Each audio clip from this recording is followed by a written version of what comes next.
سبحان ربي الأعلى سبحان ربي الأعلى سبحان ربي الأعلى الله. Tinchlan ey birodarim, shoshilma. Nega bu shoshqaloqlik? Shoshilib turib ketma. Aks holda o'zingni ulkan ajrdan mahrum qilasan. Zero bu duo payg'ambar sollallohu alayhi va sallam sajdalarida aytgan mustahab duolardan biridir. U ko'pchilik tomonidan unutilgan, ammo uning fazilati beqiyos.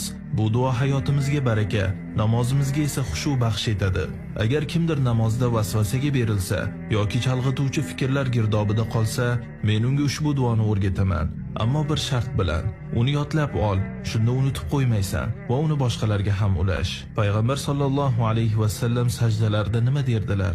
U zot subhana robbiyal a'la deb 3 marotaba aytganlaridan keyin Allohumma laka sajadtu va bika amantu va laka aslamtu sajada wajhiya lilladhi khalaqahu va sawwara va shaqqa sam'uhu va basara tabarakallahu ahsanul khaliqin. Bu duo tavhid, ixlos, xushu va Allohga to'liq taslim bo'lishni o'zida mujassam etgan. Dar haqiqat bu ulug' duo ey birodarim.